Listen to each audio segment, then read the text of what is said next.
5 things you need to know in the automotive world. Yeah, that's right. So we are talking about the big news of the week, doing a little bit of a roundup, talking about your comments, answering your questions, and talking about what we've been up to, because there's been a lot going on. We've been driving some cool stuff, checking out some cool stuff, all happening this week. Yeah, and what we try to do with these videos is we try to kind of present the news and then kind of try to give you some insights into what we think is really going on, because obviously we spend a lot of time driving cars, talking to manufacturers, and just in general living the lifestyle. So at number 5, Tommy, is an interesting study that our friends at IC Cars did, and this is something I've always wondered about. How about you? Yeah, so they looked at colors and they dove deep into how colors affect depreciation. So if you're one of those folks out there that likes a bold, bright, vibrant color, now we know, does that make your car worth less over a longer period of time? Yeah, so iccars.com analyzed 1.3 million 3-year-old vehicles to figure out how color impacts resale value, Tommy. And the average depreciation over a 3-year period was 22.5%, or about $9,600. So keep that in mind. Average about 22.5. So should we talk about the colors that are best for depreciation and also worst?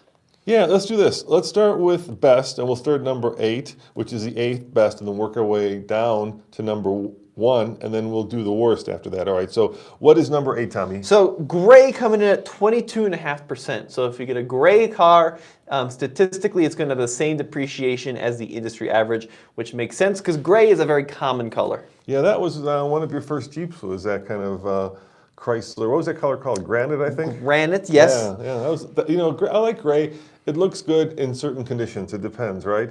If it's just kind of dirty and smudgy, then it looks kind of blah. But if it's clean and, you know, with bright light, it looks really stunning. All right, what's number 7, please? Number 7 is blue at 22%, and number 6 is white at 21.9%. So these colors are better statistically for losing less money, which is pretty cool. Yeah, so blue lost 9,216 and white lost 9,695. Now, wait, is that right? I'm going the wrong way, I think. It doesn't matter, Dad. People are going to get the gist of it. Okay, all right. I don't think the dollar difference matters as much compared to the percentage. Let's talk about red at number 5, losing 20.6%, or about $8,500. That's pretty good. So, you know, we often think that if you want to have a car that's easier to sell, you should stick to your whites and your blacks and your grays. But red, bold color, it depreciates less. And then number 4, this is a surprising one, green.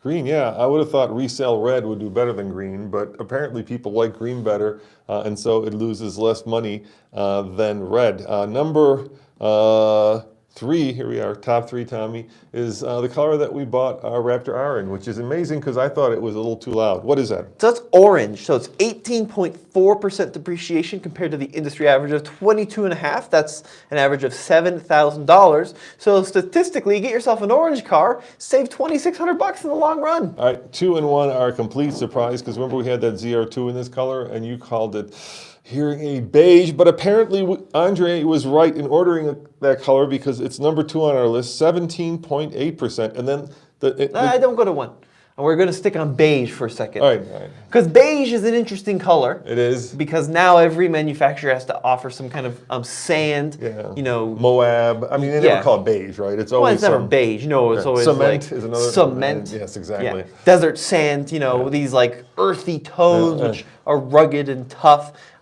I always call them hearing aid beige because that's what they are. I don't know why like these beiges are super popular right now. I had that Gladiator in hearing aid beige and I thought it was very cool, but I don't think it's going to age very well. However, statistically, I am dead wrong. And the number 1 color to help with depreciation. Yeah, I've been looking at cars very differently since I read the study. It's yellow, Tommy, at 13.5. The difference from MSRP, a mere 6,588 versus beige at 8,411. So if you go to gray, it's almost 30% less than gray, which is incredible. So basically, if you want a hot car to drive, and then if you want a car that's going to retain more of its value, get yellow. Yep. And you know, here's the thing. Not 30%. Between gray and, so gray is 9,400. This is 6,500. That's well, about 30%. But look at the percent, 22.5 to 13.5. That's a difference of 9%. Okay, well, my math skills are definitely lacking, so don't trust me. But I'm just saying, I would have never thought that yellow would be the color. I would have thought yellow would be very hard to sell because it's such a very unique color, right? It's bold, it's brash, it's kind of in your face. We love yellow cars because they really pop on camera. Well, I'm thinking the reason that yellow's so popular is because maybe yellow cars are typically purchased in higher end sports cars that maybe don't depreciate as much, like think of Porsche 911, really exotic cars that are often yellow, and these are cars that, especially in this market, aren't seeing the same depreciation curves as a typical car, so maybe that's why they are more in demand. But yeah, I mean, that's a difference of $3,000 between the overall average back down to yellow, which is pretty cool. Yeah, so I guess TFL will be buying a lot more yellow cars in the future. The other thing is, look, here's the deal with colors, right? In Europe, they've got all these really vibrant colors. They've got not just, white, black, red, blue, but they have these like very vibrant, almost neo colors. They have earth tones, which are becoming popular here, by the way. But here, the dealers order the cars, not the consumers, right? At least in the past, it used to be that the color palette came because the dealer ordered the car, and the colors from a dealer's point of view are always going to be conservative, right? Yeah. They're never going to order like the yellows because, or maybe it's just there's much fewer yellow cars. Maybe it's just supply and demand. I mean, how often do you see a yellow car? Josh Post says people are breaking out of the trends of plain colors like shades of gray and obvious standout colors like red or blue. So understandable that people are getting bold colors. All right, but now here's something that kind of flies in the wind of all that. So now, the average was 22%, and now we're going to go the other way, right? The colors that are the worst for resale value. And at number 9, it's purple. I put purple and yellow and orange kind of in the same basket, but apparently not. What's the numbers on the purple? What's the number on purple? Yeah, it's a little bit worse than the industry average at 22.7.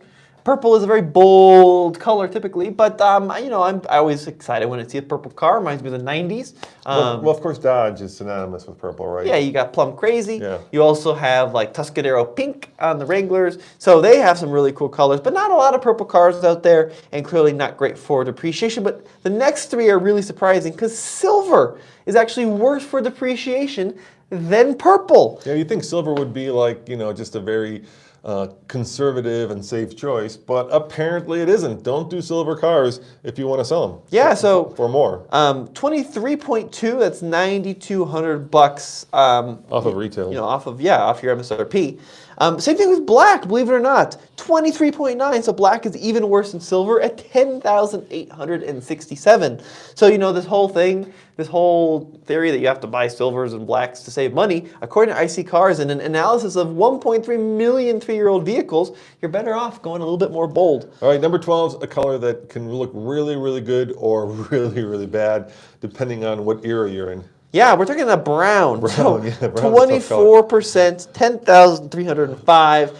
I am not big into brown cars, to be honest. But sometimes they're cool. Like copper. Like if you get like a light brown, I think it can be pretty cool. So number 12 and number 13 have 2 things in common, right? They're the colors of a full diaper. Cool.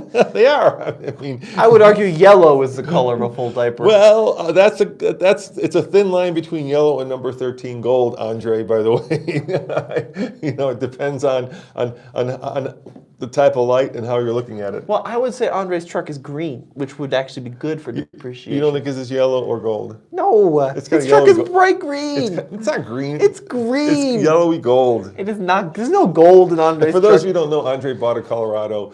Colorado. It's like a highlighter green almost. And it's this kind of goldy yellow color. It's not gold. So that gold is the worst color at 25.9% or 11,546. I kind of feel like it's the color of it's one of those colors where like it's really in vogue or it's really out of vogue, right? Like for a long time, gold was really out of vogue in terms of like faucets, right? And then it came back in and now it's back out. So gold. I think Andre's truck is not gold. People are saying Andre's truck is yellow. That's what I'm saying too. It depends on what decade you're in. Basically, it depends on kind of the taste and the whims of where the fashion trends are going. If I bought a gold ring and it turned up the color of Andre's truck, I'd be horribly disappointed. There's no way Andre's truck is gold. But let's go on to. But look, your supply and demand thing here, or maybe it was my supply and demand. There's very few gold cars out there too, and yet very few yellow cars, and yet yellow's number 1 and gold is number 13. Yeah, but it gold, makes no sense, dude. Gold is kind of an elderly person color. I wasn't gonna go Like there. you see a lot of like older Lexuses. Hey, I bet you the Egyptians would say no. Gold is not a good. I bet you there were a lot of gold chariots. So here's the thing. When you talk to car designers, I'm talking about the ancient Egyptians. Just go ahead. car designers love silver, right? And actually, a lot of concept cars are silver because, from a design standpoint, they feel like that's the purest color and it shows off the lines of the car the best. Look, and also some cars. I don't know if this takes into account this fact. Some cars are synonymous with some colors, right? Like if you think of Mercedes, what color do you think of? Silver. Yeah, exactly. Yeah. The silver arrows, right? So I don't know if that was actually taken into account, or if this was just a bunch of Jeep Liberties over the last 3 years that got sold. Josh says, I'd say gold beige is more of an elderly person's car. I see a lot of Camrys in beige and gold driven by seniors. 67C10 says Andre's truck is not green. Well, we'll let you argue that in the comments section below, but we got to move on to some more car news because we got some big stuff in the industry. Yep. Now, number 4. Yeah. Toyota recently flew myself and our producer Zach out to New Jersey to go check out 3 special editions of their performance cars. Okay, so I have not heard how this is pronounced, so I'm going to screw it up. It was a GR86 Trueno edition.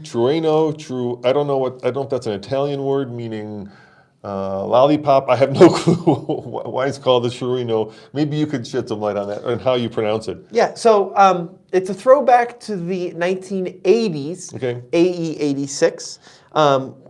First of all, Toyota had me pronounce it Trueno, kind of like a little bit like Plano. I've heard it pronounced Trueno, but of course, if Toyota was there, What's the word mean? Is it an Italian word? no, it's Spanish for thunder. And thunder. yeah, it was an interesting story. Like the AE86 was sold through 2 different dealer networks, as I understand it, back in Japan in the mid-1980s. And one dealer network had it called the Sprinter Trueno. The other dealer network was actually sold as the Corolla Levin. And I think Levin is Spanish for lightning, if I remember correctly. So if you guys want to see that video, is it up already? Did you put it up?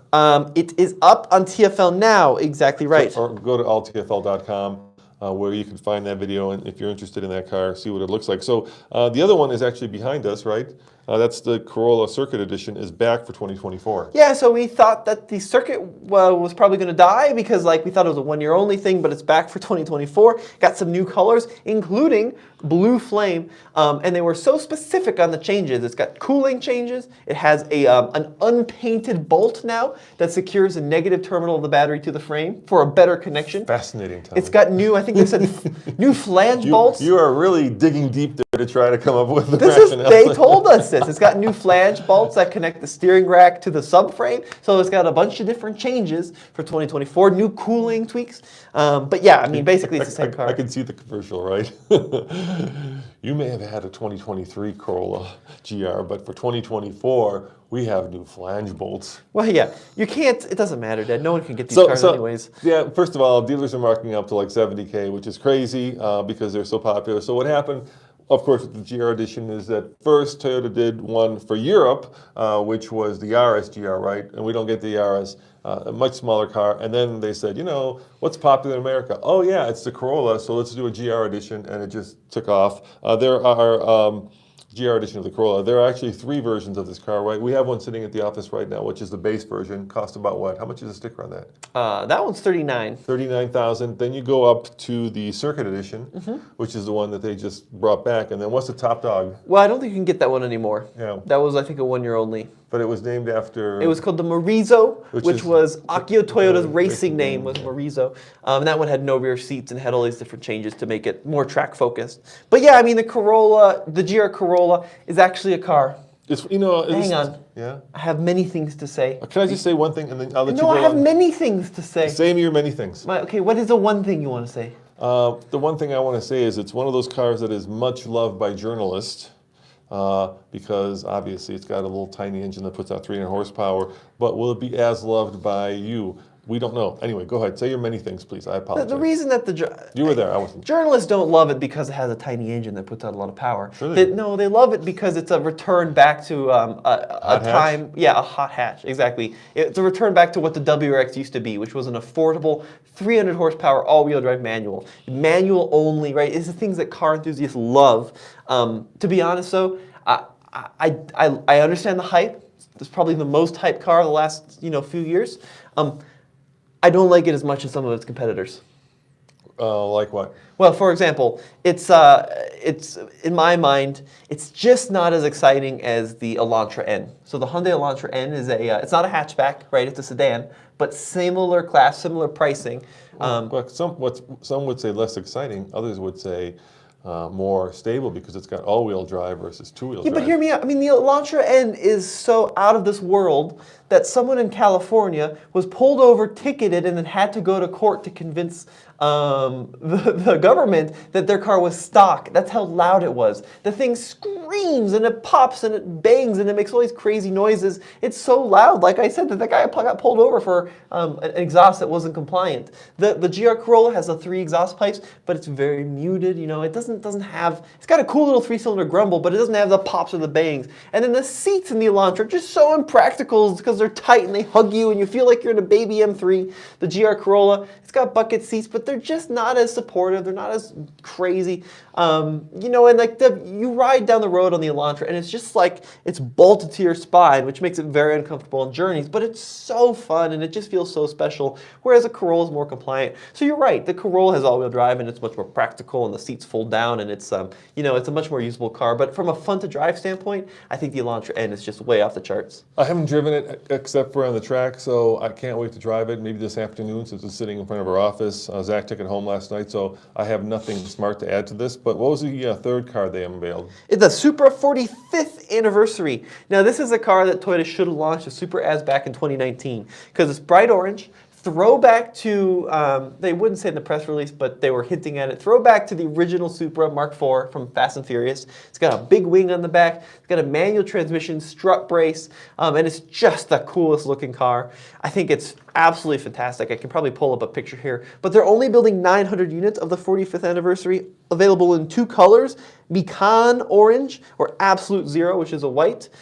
Get both the automatic and the manual. And as we know, the orange will have a better resale value. So if you're looking at one and you care about resale, go for the orange. I would say, Tommy, that there was a story in Jalopnik recently where they were talking about like hyped cars that people don't love as much as the hype, and the Supra was one of those cars on that list. And I don't know why that is. It may have to do with the partnership with BMW, but it's a fantastic car, and yet somehow it's in some ways either not getting the respect it deserves or getting the respect it deserves, depending on how you want to look at it. Well, I would probably pitch to you that the Supra is underhyped. It got a lot of hate when it first came out for the BMW connection, and I think that it didn't get the respect it deserves because it is fantastic. Well, anytime you have a car that was incredibly popular, right, with the 4th edition, right, and then comes back, there's just a lot of baggage that has to be met, right? So when you have this incredibly successful car and then it goes away and then they bring back another version of it, that's a big shoe to fill. Don says, is the Miata still the answer over something like the 86? Thank you for the super chat donation, Don. The new 86 is fantastic.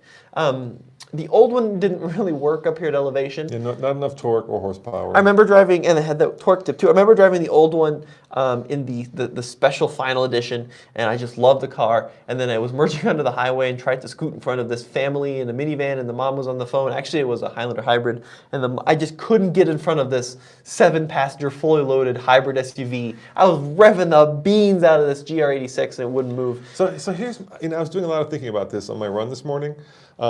So you've got 2 cars, right? You've got the Supra and you got the 86. No, he wants to know Miata versus 86. I know. I'm getting there. Okay. It's going to be a roundabout way, but we're going to get there. But you got these 2 cars, the Supra and the 86, right? 86 was a partnership with Subaru. Yeah. And Supra was a partnership with BMW, as everybody knows, right? Yep. Mm-hmm. And with a partnership, you can end up with one of 2 things. You can end up with the best of both companies or the worst of both companies, right? Sure. And I think that's why Miata is still the answer, because it's not quote unquote a hybrid, it's pure Mazda, right? There weren't like two different committees that met and tried to figure out how to create a vehicle out of two different company ethoses. It's all Mazda, it's all zoom zoom, and I love it for that reason. So I think that's why the Miata is more of a pure sports car, more of a pure experience on the road, as opposed to the Supra and the 86, because 86 is, you know, fighting the Subaru part of it with the Toyota part of it, right? Toyota wants reliability, right? Subaru wants all-wheel drive, which it doesn't have, which is also weird, right? With the Supra, you've got this incredible straight six that BMW kind of, you know, lent them, and then you've got this kind of interesting, I would say almost two-track focused design that's kind of Japanese and funky in some ways, and I think both of those aren't as pure as the Miata. So what's your answer? 86 or Miata? Miata. You do not fit at all in the Yeah, Miata. unless you're my size. And what I mean by that is anybody over 6'2", you're not going to fit in the thing. It's So just, your answer is still Miata, even though you don't fit in it? I don't fit that well in the 86 or the Supra. But I don't fit in any of those The cars, new Tommy. 86 is pretty roomy. It's The 86, pretty out big. of the three, the 86 is the roomiest. The Supra, I hit my head, and then there's the way that roof structure is designed. If I look left, I'm looking into the roof of the car. It comes down, and I have to kind of literally like kick my head and force it down to get into the thing. And if I have a helmet, forget it.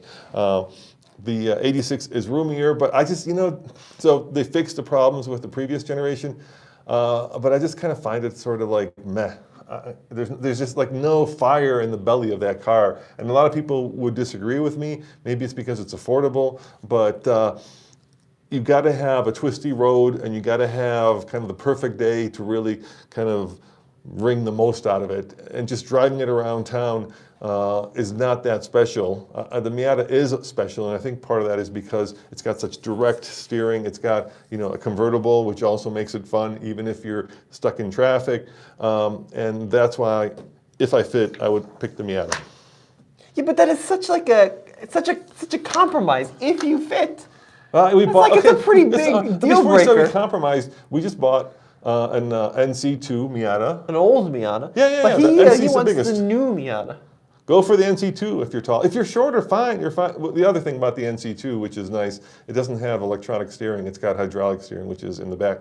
You know, back in the day, that was a way you get like road feel. Well, you just drove it up to Fort Collins. What do you think of the NC2? It was lovely, incredible. But It's the one with the smiley face, if you're wondering. But I love all three cars. I think they all have a great, you know, place in this world. Other thing too is the GR86 has rear seats. It's got a usable trunk. You know, it's a much more daily drivable car. I love the new GR86. We just had it as an automatic, which is horrible. Don't get the automatic car. It's one of the few cars where the automatic is slower than the manual transmission in 2023. It's just not very good with the automatic. But with the manual, it's amazing. I've heard, I don't know this because Supra doesn't work with us, as I'm sure you know by now, that the WRX, this last generation, has lost its way. It's lost the magic. And so I think Toyota saw an opportunity and snuck in there with, you know, the Corolla, GR Corolla, and it's kind of replaced the hot hatch ethos that Subaru used to have with the WRX. You know, I love the previous WRX. I thought it was a hoot to drive. I have a thing for hot hatches. We owned a Golf R for a while. Yep. A Mark 6, which was okay. That was just really numb. Not my favorite thing. Yeah, the Mark 7.5 is the one you want. The 8 has all that funky infotainment issue right now. But anyway, I'm glad that the hot hatches are alive and well. It's one of my favorite types of cars. And if you need, you know, the great thing about a hot hatch is if you need a sporty car that, you know, will put a huge smile on your face, and at the same time you could put your friends in the back and your dog and, you know, fold the seats down and you know, bring a lot of stuff, that's a great solution. Anyway, let's keep going. Number 3, Tommy. Yeah, you want to start talking about number 3. So Nissan has teased the new Nismo Z here. Yes. So as you know, Nissan once again brought back the Z, and I was expecting it to be electric. It isn't. It's a twin-turbo V6 that produces, if I remember right, like almost 400 horsepower. Well, the Nismo, which is of course like the AMG or the M, if you're a BMW fan, could produce as much as 500 horsepower, Tommy. Yeah, no, it's true. The big issue with Zs right now is they're really having a hard time delivering them. Yeah, I know. So I read an article on The Drive yesterday, actually, that the 2023 Nissan Z production lags far behind due to paint problems, which is a new new report. I know it's usually supply chain or chip are the issues, and now it's paint. So here's what they reported. Orders in Japan have reportedly been suspended since July 2022, but even with a modest order backlog of 5,000 cars, it would take Nissan more than 5 years to fulfill at the current pace. So they're building these cars extremely slowly, which is such a shame because I think it's a really cool vehicle. I love the design. It drives pretty well, not quite as nice as a Supra, but it's affordable. It offers a lot of technology and quality for the price. So they just got to start building them. Yeah, I think that's the problem with a lot of companies, specifically Ford right now. Ford's got like 3 hot vehicles on their hands, and I'm talking, of course, about the Maverick, the Bronco, and to some extent, what's the third one? The F-150, Raptor R. Yeah, so we've been... And they can't seem to build or deliver any of them, and yet now they're talking about the new 2024 F-150 is coming out, along with the Super Duty. I'm like, part of me, and I'm sure you have that same feeling, part of me is like, hey, guys, just meet the demand for the current stuff before you start, slamming more stuff. Well, we've been getting probably 7 to 10 emails a week about people asking what's going on with Raptor R orders. People saying, I've had a order since March, and I still haven't got my truck. Someone said this week they had an order since February, and the thing is, like, on the Ford side, it says that these trucks have been built, but they haven't been delivered for months and months and months and months. And they ask us what's going on. We've talked to our Ford sources; they're being very tight-lipped. We don't know what the full story is. We don't have contact with anyone at the plant to tell us what's Ford going gave on. us a typical PR answer, like, customer satisfaction is the number one, yada, yada, yada, but there's nothing like, hey, we're having trouble putting in heated steering wheels, and I say that because ours came without a heated steering wheel. I'm just grateful that we have one now, so, sometimes timing is everything, and we just got it early, so I feel lucky that we can actually drive it and review it. Any comments you want to kind of go over, Tommy? Yeah, we got a few coming in. Yeah. Before we go to number 2. Life of Mike's is spending my 1-hour lunch break watching this from O'Hare. Hey, thanks, dude. Thanks, Mike. He owns a Kona N, and he said it's been awesome so far. Double back again. Any info on the 4xe Gladiator? No, we haven't heard anything, and they're not telling us about what's going on with the Gladiator.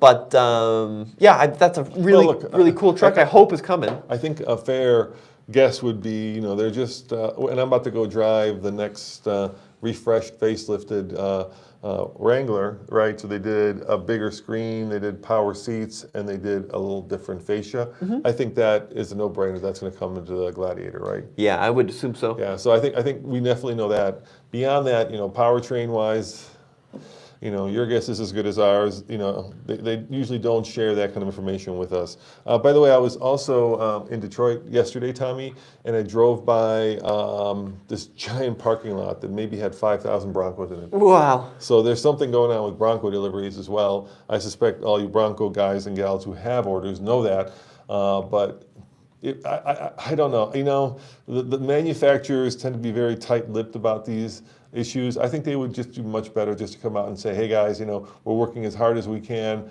but we've run into a big roadblock because we can't get, if it's an Nismo paint, you know what I mean? Just let people know. And in general, I think the manufacturers do just a really bad job in communicating with the customers who have ordered cars. So that may be because, it was kind of the dealer's job for a long time, but I've heard from so many people who have put orders down on various vehicles. I'm not just talking about like Ford. Ford's only one of the manufacturers. Porsches, right? Same thing. The manufacturers do less than zero, continual upkeep of that relationship, which I think wouldn't be hard and would be wise, because then when actually it's time to fulfill those orders, they may have a lot more orders to fulfill because people will hold on as opposed to buying whatever's on the lot. And then Ken says, can you do a story with the Toyota due to low inventory? It's still 8 to 12 months for a Tundra here in Canada. RAV4 hybrid is the same. Yeah, Toyotas are still super high in demand. I was just talking to Toyota about the situation. They're building them as fast as they can. I guess the one Toyota that they were saying is impossible to get right now is Siennas. But I think what's going on is, with the chip shortage, there was such short amount of inventory on lots, and then in a lot of cases no inventory on lots, and we're still seeing a manufacturer struggling to keep up with supply. So they're building them. They're building them as fast as they can. It's just I think there's such a high demand for new cars right now that it's still hard for Toyota to get their products out the door. Yeah, and we're also living in a time where we're going from internal combustion to electrification, and so now basically the manufacturers are building, are on two different tracks, right? One is the one they're familiar with, which is the internal combustion engine, and one is completely new to them, which is electric vehicles. And so I think their time and resources and bandwidth are split in two different ways, and that's why we're seeing all these issues. That's kind of a big picture guess on my part. All right, number 2, Tommy. Yeah, so Rivian has joined the will join the NACS standard, Tesla. The North American Charging Standard. Zach wrote, these dominoes continue to fall. So first Ford announced that they are moving toward the Tesla standard, and then GM, and now Rivian. I'm honestly surprised that Rivian and Lucid weren't the first to make this announcement, because they're kind of the startups. They're a little bit smaller than these big, ginormous companies. They can maneuver faster. But all three announced they would incorporate Tesla's charging into their vehicles by no later than 2025. In the meantime, current owners will be able to access Supercharger network through an adapter. And Stellantis and Hyundai are also considering a switch to the NACS standard. Yeah, oh gosh, this is interesting. It's great for electric car buyers, right? The more chargers you have access to, the better. I'm not sure it's great for Tesla owners because they've kind of lived in this bubble. And I think it's great for Tesla stock owners. It probably is good for Tesla, but for Tesla drivers, I'm not sure it's great, right? Imagine like pulling up to the Tesla supercharger and there's a Bolt parked there, which does 50 kilowatts. Right? Yeah, right. It would be pretty horrible. Yeah. And you're like, oh my God, how long am I going to have to wait for this thing to charge? But I'm not sure that, what was the other company you said? Stellantis and Hyundai. Yeah. And Rivian and Lucid. I don't think Lucid will join. I mean, those are a bunch of Lucid are a bunch of Tesla engineers, and the CEO came from Tesla. Ex-Tesla engineers. And they do not like Mr. Musk. No, they don't get along very well. And so that would be like jumping in bed with the enemy. But look, if going forward all the chargers have the Tesla plug, Lucid can't just be like, we've got the CCS port and not be able to charge it. I mean, what we're going to run into is here's the thing I'm a little worried about is we've got tens of thousands, hundreds of thousands of ID4s and Ioniq 5s and all of the CCS cars on the road right now. What's going to happen if all the chargers go to the NACS plug? We're already seeing that with Leaf drivers, right? Leaf's charge on CHAdeMO. CHAdeMO is being phased out. Certain stations are losing their CHAdeMO ports. They're not being installed in new stations. Are all these cars just not going to be able to charge fast on the new standard? Are there going to be adapters which are going to be made? I'm really curious to see what's going to happen. Yeah, and by the way, those adapters can be kind of dicey too. That's a lot of power going through those cables. And nobody talks about that, but I'm a little concerned about using adapters. It's not like using an adapter for one of those USB plugs. This thing is seriously electrified. All right, and number 1, Tommy.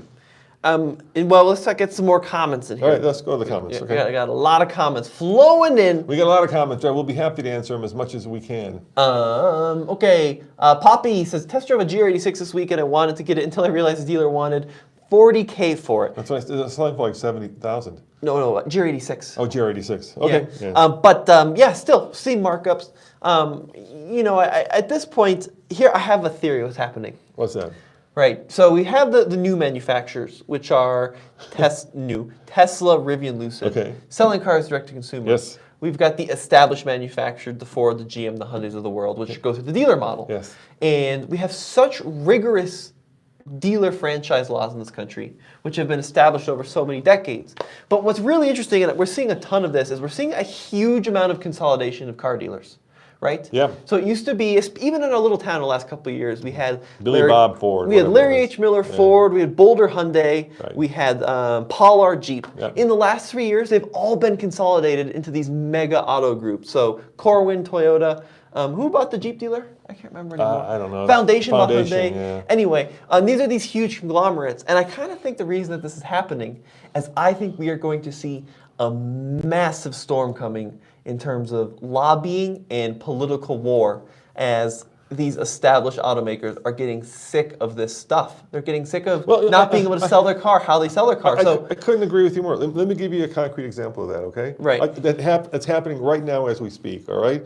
So you've got all these hot cars that dealers because they're very short. I'm sorry, they are very short-sighted. They'd rather have profits over long-term customer relationships, right? So they don't care. They want the profit today. So these, not all of them, of course, there's some good dealers, but a lot of short-sighted dealers are like asking 20, 30, 40, $50,000 over sticker for cars that people want to buy. At the same time, Tesla had this huge inventory of stock they built, right? And Elon came out and said, you know what, we're going to slash the price of the Model S and the Model X by $8,000, and we're going to give you 3 months of free supercharging because we're at the end of the quarter and we want to sell all this stuff off. And within like a period of days, that Tesla inventory just went poof. And where do you think those buyers came from?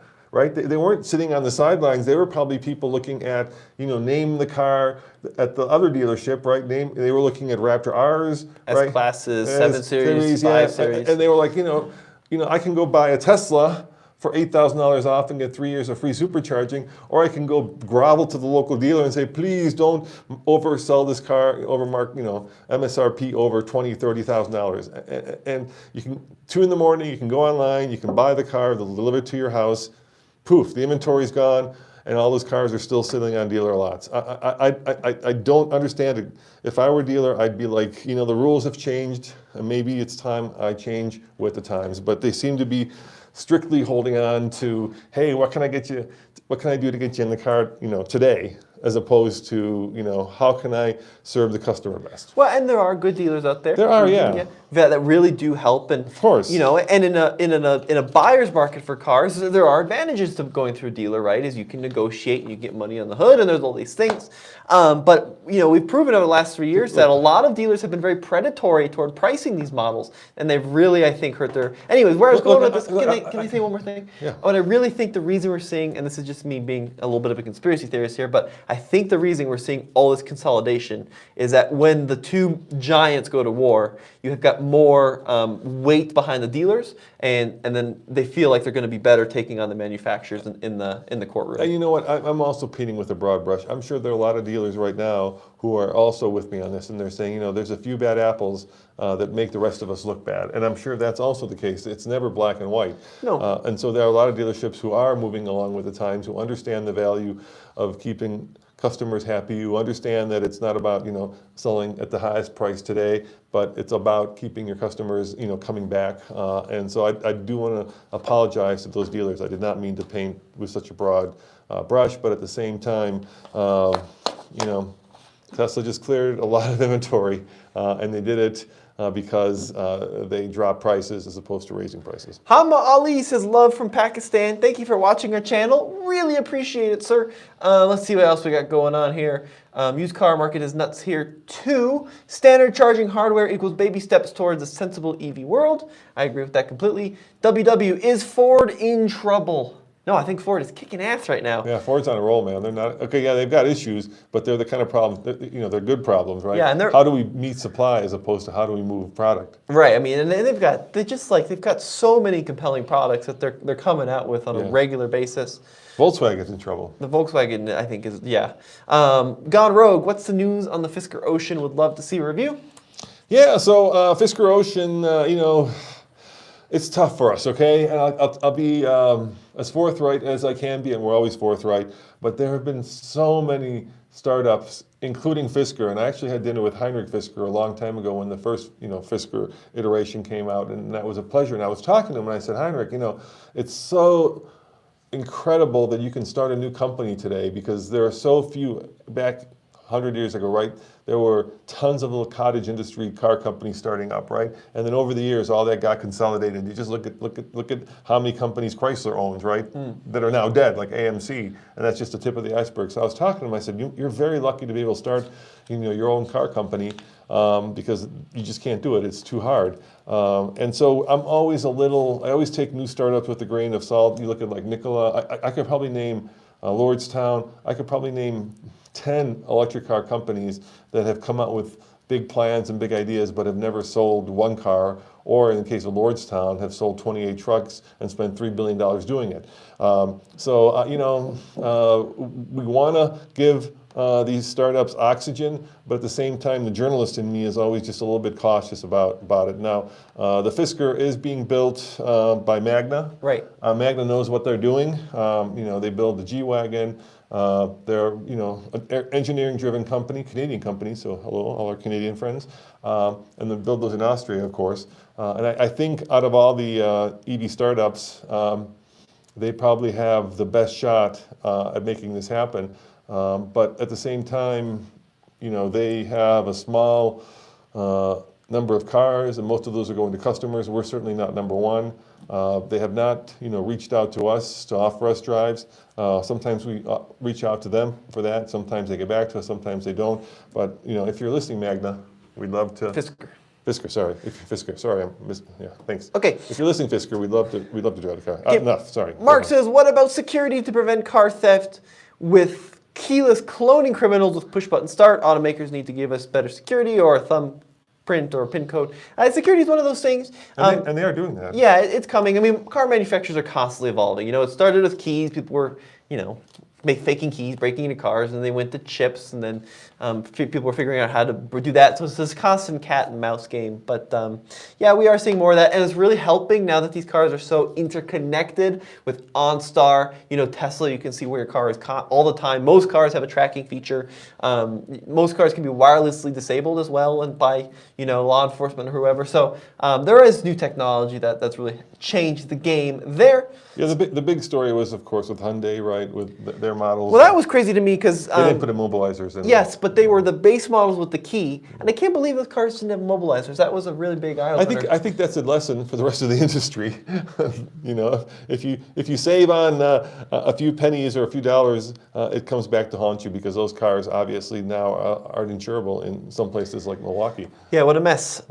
Staley Explorers. Is the new Tundra TRD Pro worth the money? Same as a PM win and see if prices come down. Here's the thing about TRD Pros that nobody will tell you. And I actually happen to know that a lot of the people at Toyota know this, even though they're marketing. All right, I'm ready. Are you ready to hear the news? Hear it. TRD Pros typically aren't worth the money. Yes, that's just... because you get the same capability and 90% of the same tech with the TRD Off-Road, but you save thousands and thousands of dollars. So the Pro gives you flashy paint, cool wheels, some cool trim and that kind of thing, but always go with the off-road if you want to save some money, because the off-road offers crawl control in the rear locker and all of these things that you get on the Pro, but for significantly less money. A good analogy to that would be Jeep Wrangler Rubicon. Is it worth the money? That one probably is, because if you actually had to install like bigger axles and lockers, it would cost you more to do so than to buy it from Jeep. But the secret there is a regular Jeep Sahara, any Wrangler, will do 95% of what a Rubicon will do, right? You don't need all of that. You may want it, but you certainly don't need it. You could take a regular Wrangler off-road and it'll take you to places that will scare you out of your mind because it's so capable. Yeah? No? 100%? Yeah. Okay, we got a lot. People are really engaged today, Dad. Nice. Over 30K is pretty unexcusable for the working class. Very true. New cars have just gotten so expensive. They've gotten much safer and much better than cars of the past, but they're also much more expensive. Okay, we got a lot more comments. Gone Rogue says, I agree 100%. They should completely eliminate dealerships. That's his opinion on the matter. Wow, we got a lot of questions here, Dad. Go for it. We got a lot of answers. Cody says, just saw a used Dodge Dart for $26K.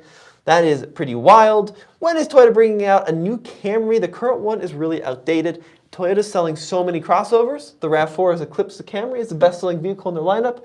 I think that's where most of their focus is going to go for at least the time being. I mean, Ford has stopped selling cars, right? When I mean by cars, I mean sedans. And sedan is kind of dying. So for all of you sedan lovers out there, yeah, you're in for some pain, because I don't think that Toyota or Honda just did do a new Accord, but in general, sedans are going the way of the dodo.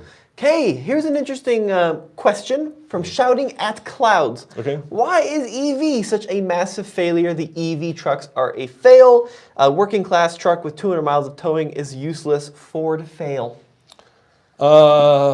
Yeah, it sounds like you've been reading a lot of one-sided literature. So let me ask you this. What's his name, Cloud? Shouting at clouds. All right, shouting at clouds. Let me ask you this. All right, forget what this vehicle is powered by, but I can offer you a vehicle that does three things. Number one, you can fill it up at home. You'll never have to go to a gas station ever again, sketchy or otherwise, but you can just go home and fill it up. Number two, when you do fill it up at home, it's going to cost you about 20% of what it would cost you to fill it up at the gas station. So it's 80% cheaper. And number three, you will never, for the most part, have to take this vehicle to your local dealership for repairs or replacement parts because it's pretty much maintenance free. So I would argue that not three of those, but one of those is a disruptor, and yet electric vehicles have all three of those. So explain to me how that's a fail. And I know the problem with pickup trucks, but wait till Monday when we basically give you our first driving impressions of the new Silverado EV that we just came back from there, me and Andre, and some of those questions that you asked here will also be answered. So before you get too upset about the fact that electric pickups don't have the range, can't tow, hold on a second. We're still in the early days of electrification. Like imagine if we were living from the Model A to from the Model T to the Model A. That's kind of where we're at. And I'm not defending electric vehicles. There's nothing better than a big diesel with a huge tank to tow across country. That isn't going to change very soon, but there are changes coming, and so come back on Monday to All TFL. I think you'll be surprised. The issue is because electrification has become so politicized, both sides of the table make arguments to prove their point, regardless of the fact. And we see this constantly on both sides of the political table. And it's very frustrating for me to see, especially as people that have lived with electrification regularly, and there are limitations. 100% towing with trucks, long distance, still not there. Then you have to ask yourself, well, how often am I towing? Where am I towing? Because a lot of, and Alex Dykes makes this point, and I both agree and disagree, is if you look at trucks on the road, the vast majority of them will have a cover in their hitch, and if you pull that cover out, a lot of trucks never tow ever. And granted, that's very regional, depends where you are in the country. I think in Texas, the truck has become the family truckster. Sure. But the other thing I'd like to point out, and here is an interesting comment. Double back again says, you have to keep that EV 100,000 miles to break even point. They cost so much, not everyone gets rebates. That's true, especially when EVs launched 10 years ago. The good ones were very expensive. Right? Wait, hold on a second. I haven't made my point, Dad. Okay, you gotta let me make my point. But the Bolt that we just bought was $27,000. That was the point I was going to make. Go for it then. Let me make my point. Right. So the average new car transaction price in America is like 47 grand now. Almost 50. Yeah. I just drove the base Model 3, Tesla Model 3, right? 270 miles of range, $39,000. If you take away the electric portion of it, let's take a look at what it is from a holistic product. $39,000. Let's look at the features. Dual wireless charging pads, 5 heated seats, heated steering wheel, dual automatic climate control, full glass roof, 0 to 60 faster than a Subaru WRX, 2 trunks. These are all things that make this an incredible value. If you have a place to charge that car up at home, that's going to be amazing, right? That's going to be such a cost savings, and it has so many advantages over like a 3 Series, which you're going to pay at least $10,000 more. Chevrolet Bolt, $27,000. Even if you don't qualify for the federal tax credit, which granted, like I wouldn't qualify for the full federal tax credit because my tax liability isn't that great. It's still, I'm not paying you enough? That's what I'm saying. It still does 0 to 60 in 7 seconds. It's got great cargo space. It's got a flat floor because there's no drivetrain. You never need to go get the oil changed. It needs brakes once every 100,000 miles. It's amazing. Like it's such a good car. And if you have a place to charge it up at home, even on a 110, it's fantastic. Now, if I were to live in an apartment complex, don't have a place to charge it up at home, I wouldn't consider it. And there's millions of Americans that live in apartments that can't charge up regularly, and currently that's not an option. But there's also millions of Americans that do have a carport or even a garage with the plug. Can I bring this argument full circle? Yeah. All right, so look, when I went to graduate school, Tommy, I was taught to be neutral, right? And so there are 2 arguments, one on the left, one on the right. On the right, the argument is that rare earth minerals are mined by 8-year-olds in the Congo, which has a grain of truth to it. And on the left, of course, is drive an electric car and you will save the world. And that has a grain of truth to it. But at the end of the day, I think that both those are kind of just, sideshows, clown shows, right? Because they're not the real heart of the matter. The real heart of the matter is we should be allowing people, I think, to choose. We shouldn't be shoving electric cars down people's throats because I just drove the Tesla Model 3 2,500 miles across the country and I was very grumpy doing it because it took me a lot longer than it would internal combustion engine car. But I think we should let the market decide. Give people the choice, right? And let the better technology win and let's take the politics out of it. And I think that's never going to happen because I don't live in a fantasy world, but I think that would be the way to solve it. Don't force people to buy them. Let the technology, whichever is better, like two fighters, let the better fighter win, and we'll see. And that's the way I look at it. Yeah, no, I agree. Here's what I would also say. Yeah. And this is a hard thing for people to get their head around, right? Okay. And I'm seeing a lot of negativity in the comment section toward EVs. And people are saying, EVs are a fail, we're going to go back to gas. We work with these engineers, we work with these PR people, we work with the marketing people on a daily basis. The ship has sailed. Yeah, people are like, this is a short-term thing, we're going back to gas. The hundreds of billions of dollars that have been invested into electric technology is never going to be undone, and we're never going back to a world where gasoline is the primary way of I did that video propulsion. where I drove the car across country. I was very grumpy, didn't love it, and I said something like, it's become political, and conservatives love gas, and liberals love electricity. And then a lot of the comments were like, I'm conservative and I drive a Tesla. It's not that simple, right? And at the end of the day, like I said, the three things that I think are complete disruptors are charging at home if you have a house. It doesn't work if you have an apartment. The cost of actually filling it up and the cost of maintenance. And if you take the politics out of it, if you take that we're going to save the world with it, which you're not, and there's 8-year-olds mining rare earth minerals in the Congo, then look at those main things and see if it works for you. And if it doesn't work for you, that's fine. And I know a lot of people will say, well, we're also promoting EVs with tax incentives, right? Yeah. But the people who say that somehow forget that we're also promoting farmers with tax incentives, right? If you're gonna have a level playing field, let's have a level playing field. Let's not subsidize oil companies, right? It becomes political. If you believe in EVs, then you have no problem with the tax incentives. But if you don't believe in EVs, then you have a problem. But then you also forget that we're doing the same thing with farmers and oil companies, yada yada yada. I just think let the market decide. I think that's a fair.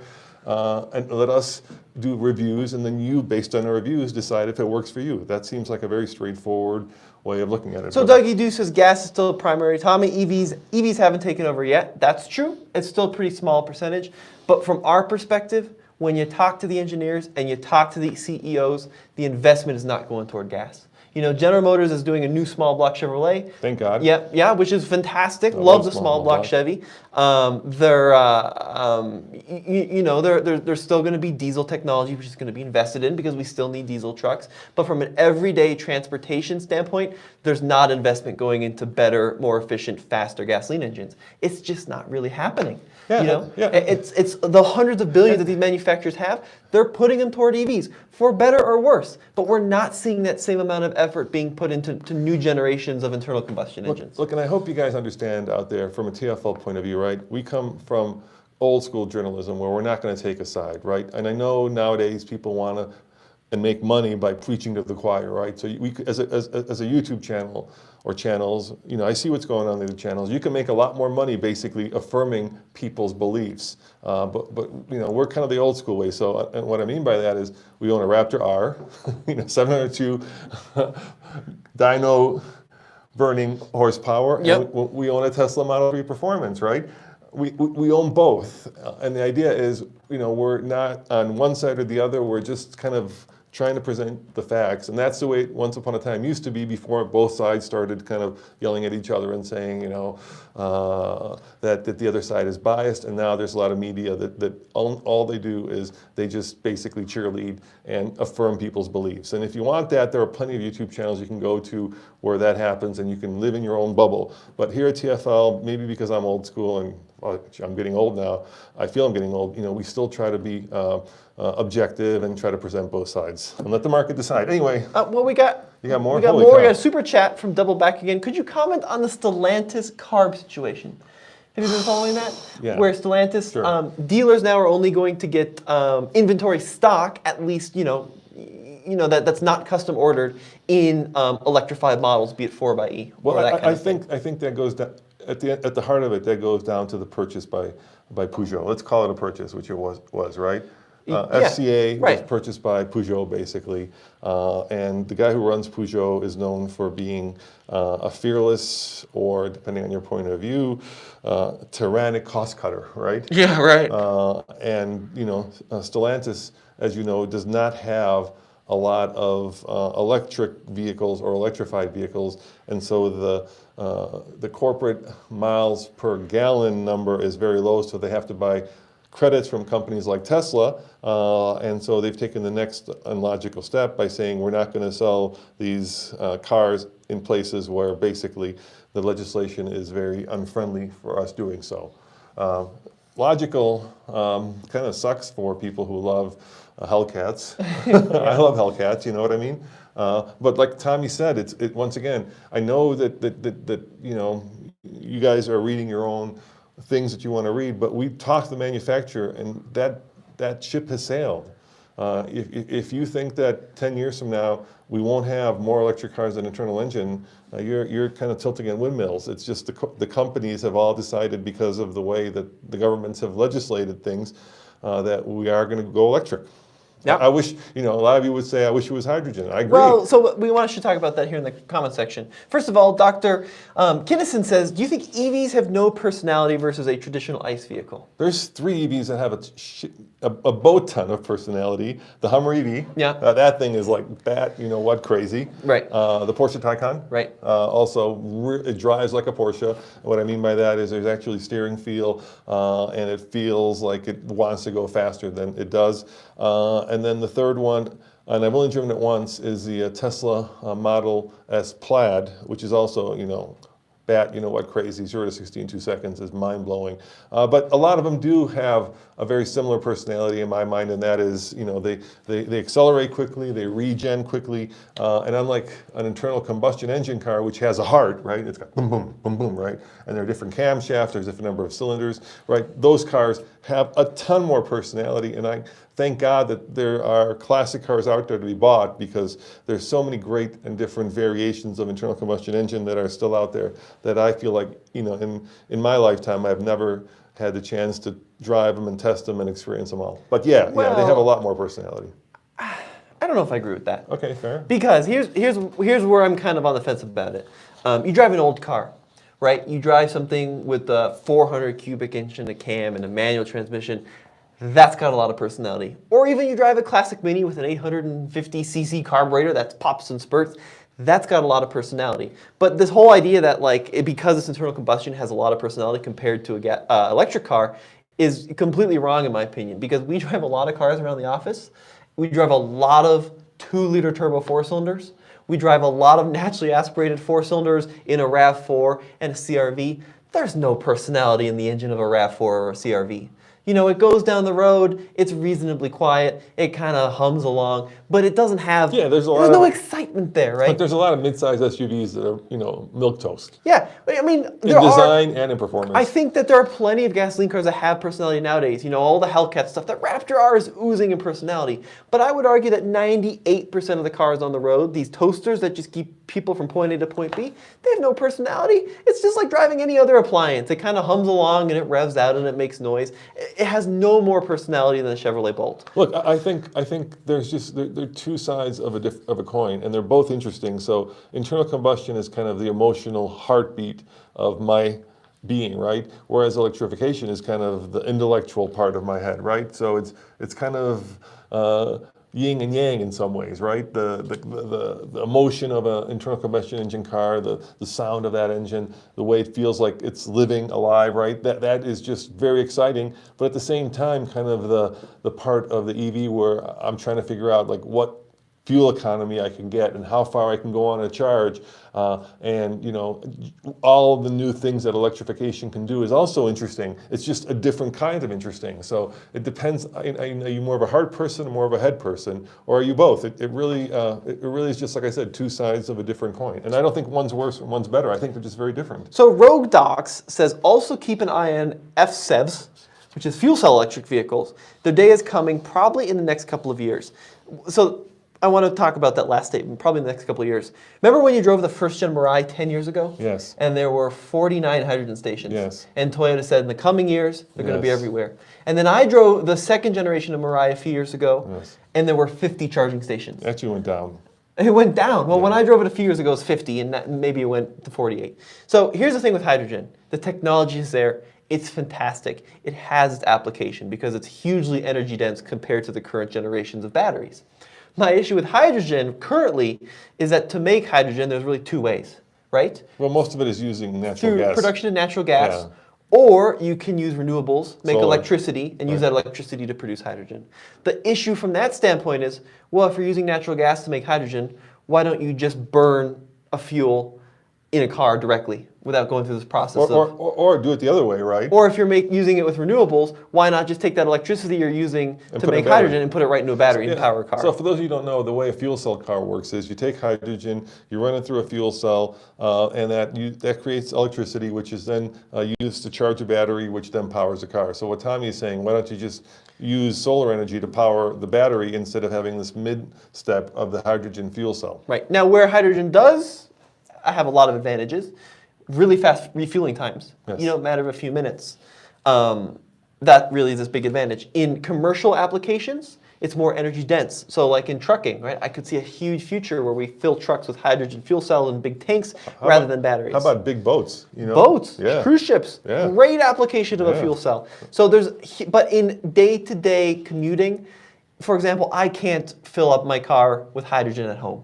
I can't plug it in, drive it. If you live in an apartment building, it might be great for you. Hydrogen has a future. It would take billions in investment to build out the infrastructure. And that's what Toyota should have done. That's what Honda should have done. Hyundai. That's what Hyundai should have done, but they simply didn't. That is Tommy, that is a thing that just is so, and I was with GM and I'm just like, I'm in my brain, I'm screaming to GM, I'm like, guys, instead of using Tesla's supercharger network, buy one or build one, right?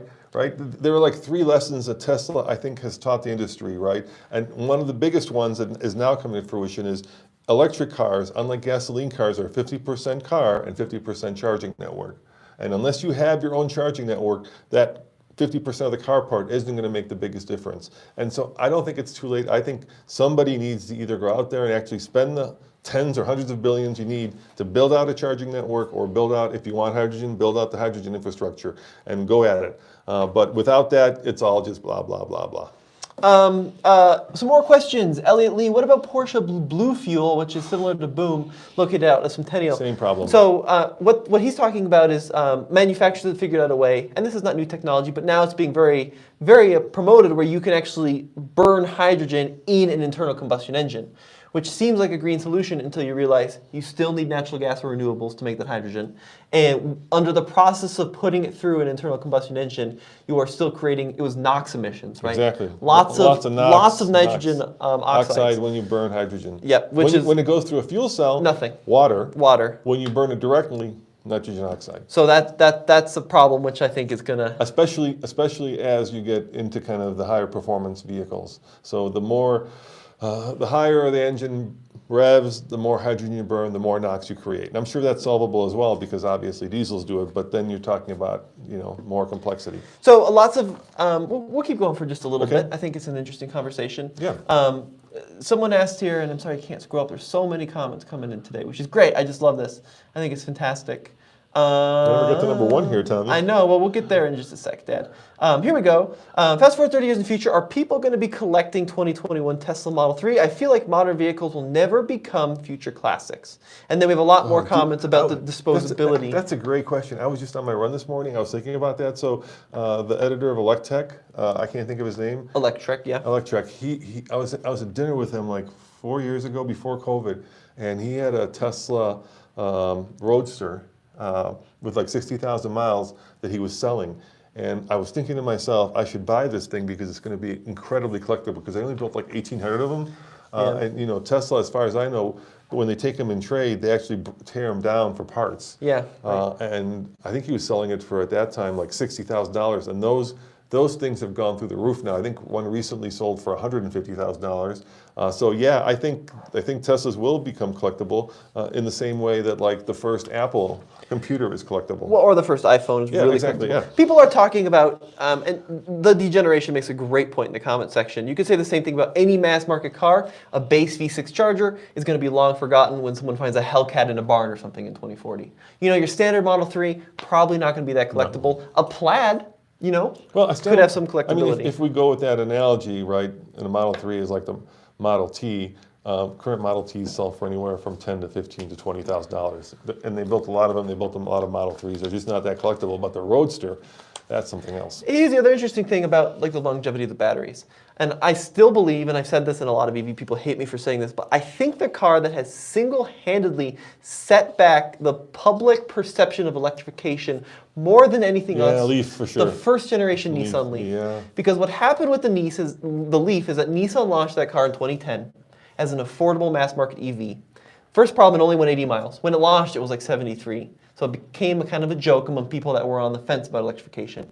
Then the second problem, and this was the key issue, is they air-cooled the batteries. They did not liquid-cool the batteries. Batteries are like humans. They like to be 68 to 70 degrees. Air-cooled Leafs, people are driving in Phoenix. They were DC charging them, which puts a huge amount of heat into the batteries, and then they degraded. And then we saw the headlines. Someone bought a Nissan Leaf, brought it to the dealer, it needs a $25,000 battery. And that is the headline that everybody remembers. That is the thing that quickly epitomized EVs. Well, the other thing that I think also people conflate, right? They conflate the battery in this with the battery in an electric car, right? This, as you know, you buy one of these guys, and within a year, you're charging it up every day or more, right? Right. But electric car batteries aren't like that.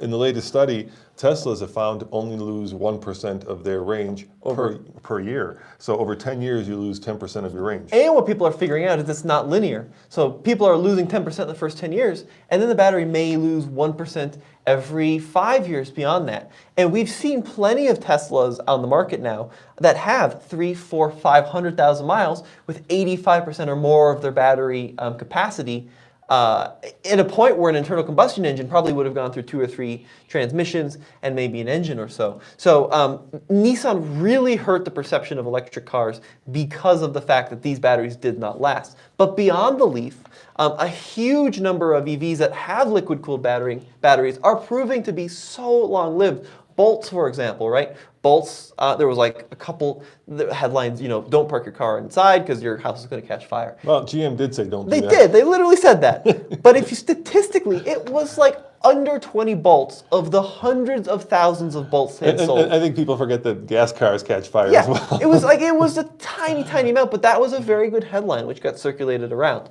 So like you have a few battery failures, you have a couple cars that caught on fire, but you know, we've owned used electric cars. Andre has that 2014 i3 we bought for 14 grand. His wife drives it every day. The battery is exactly the same 35,000 miles later than when we bought it. And you know what's crazy, and I don't want to like, once again, I don't want to sound like a fanboy for EVs here, because like I said, I believe in the free market, but in that case, Andres and we had to put in more money to fix that little Kimco engine. Yeah, the gasoline engine was the thing that broke on the stupid i3, and the electrical architecture. All right, let's go to number one, unless there's something else you want to do. No, I think we should move on. Yeah, I don't want to bore you guys. I think we've gone certainly into a much backside deep cut than I wanted to go. All right, so number one, we're back to electrification. More CEO drama. Jim Farley over at Ford apparently decided to take aim at Tesla. Ford CEO told NBC's Jim Cramer, host of Mad Money, that the Cybertruck looks like a cool high-end, and I'm quoting this, product parked in front of a hotel. The Cybertruck is, and I'm quoting, designed for Silicon Valley. And Farley says, I make trucks for real people who do real work, and that's a different kind of truck. And I gotta say, you know, he's probably right. There's a lot of that, you know, that's probably true. Yeah, you know, we never bought a Rivian. unlike a lot of the other YouTubers. And the reason for that is it always felt to me more like an adventure truck than a typical, and I think our audience is more work truck than adventure truck. So we'll see. I was at the launch of the Cybertruck and I was in the bathroom and overheard these two guys talking, and one of them said, "Yeah, I just put on a deposit for 2 of them," and the other guy said, "Why?" And he said, "Well, I did one as a joke for my mother." So I wonder how many of those people are going to drop out when the price comes out. So of course, if you guys remember, you had to put down, it was a $100 deposit, and the starting price of the Cybertruck was $39,000. I think realistically, when it actually comes out, It's going to be 80. well, I'm hoping it's going to be 69 because we have a deposit on one. But I hope it's 39. I don't think it's going to be 39. I think realistically, it may be 69 or 79, and we'll see how many of those $100 deposits actually turn into real truck orders or evaporate at that point. Well, I think a lot of people are going to buy them because they are very unique. Even at 69,000? Yes, because the Tesla's a huge fanatic fan base, and a lot of which have a lot of money. Okay, well, I'm just saying, you got to have 4 some years down the serious- road, we're going to see. Yeah, but I mean, look, Plaids were sold out forever, and they were 140 when they launched. Okay, but there's some basic economics that are going to take place. Let's say you bought a Model S 2 weeks ago for $130,000. Yeah. Now you can buy a Model S for $104,000 with 3 years of free supercharging.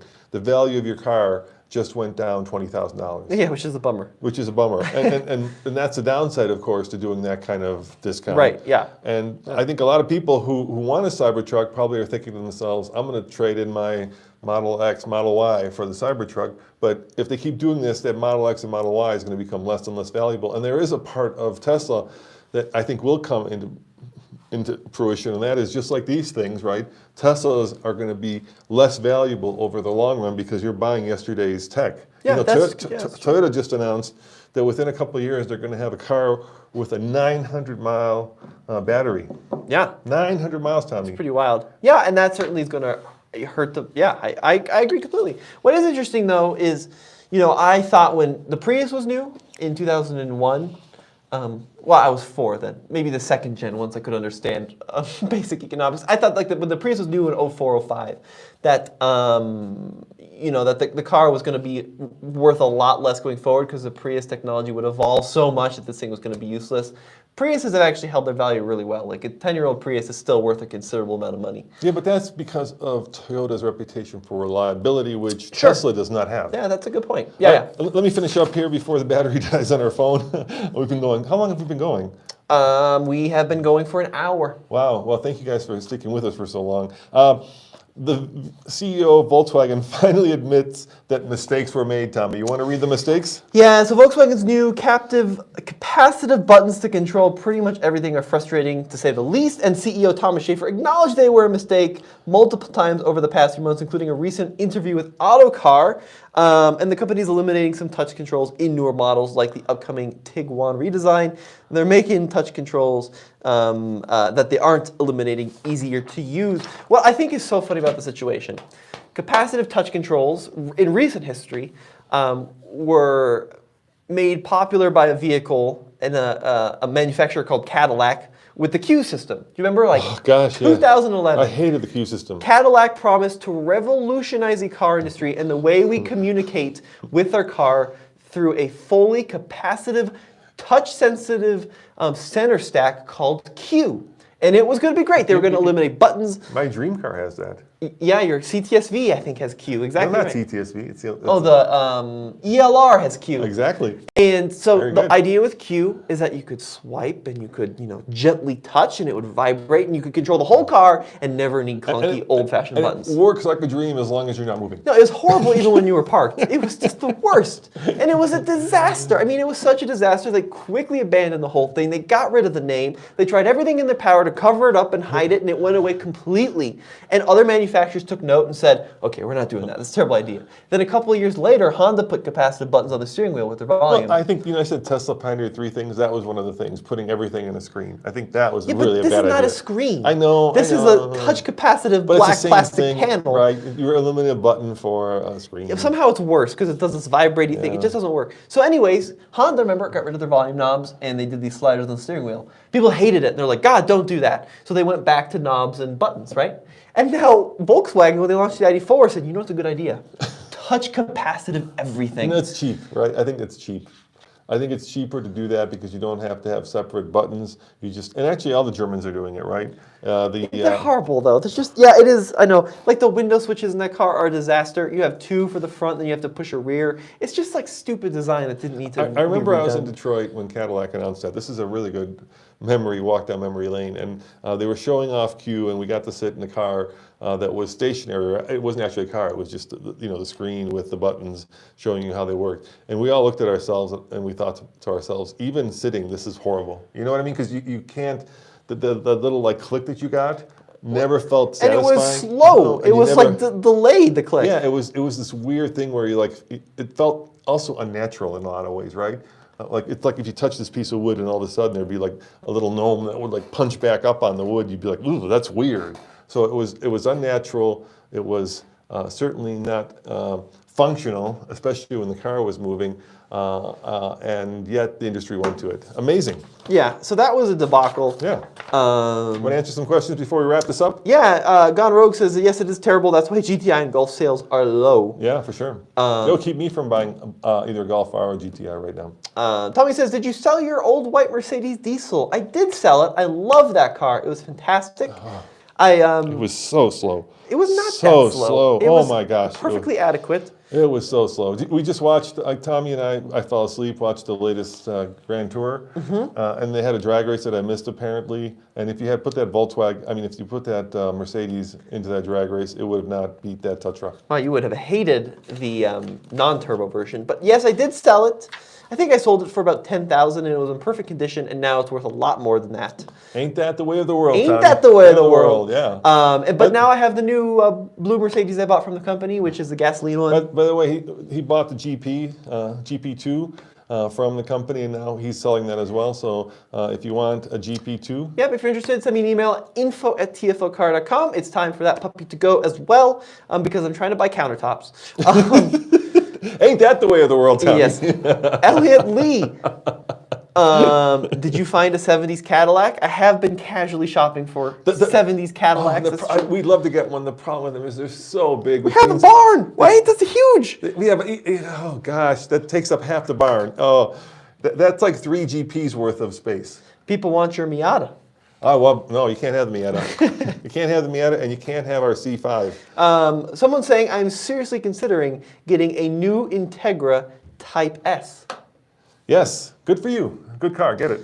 Chris says, Tommy's way more open-minded than his father. I disagree. Well, he's not younger, actually. I'm way less open-minded. Yeah, I'm all about carburetors and gosh darn it, the Volkswagen 1600 should never be replaced by electric. That's the one thing. I think you are more. You're actually older soul than I am in some ways. I love EVs, as has probably been made aware in this show. I hate the electrification of classic cars for most instances. I just don't really think it works. And because the cool thing about a classic car is that it left the factory back in 1971. It's a time capsule. And it has remained usable and drivable for 50 plus years.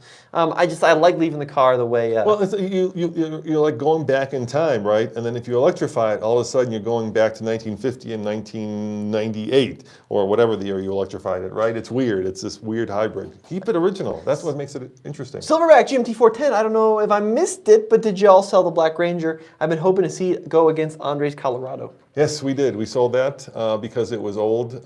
Not old in terms of it old, but the new one came out, and we wanted to buy the new Tacoma. So we needed money for that because that's coming up very soon. So hopefully that Ranger will turn into a new Tacoma if and when that comes in the fourth quarter. There's also the new Ranger. Yeah, we're not going to buy a new Ranger because we try to, once again, try to buy cars from all the different manufacturers, and we currently have a Raptor R, which is a Ford. Andre has the Chevy Colorado, obviously a GM, and so we now need a Toyota. Yeah. Yeah. I think we do need a Toyota. Yeah, Yeah.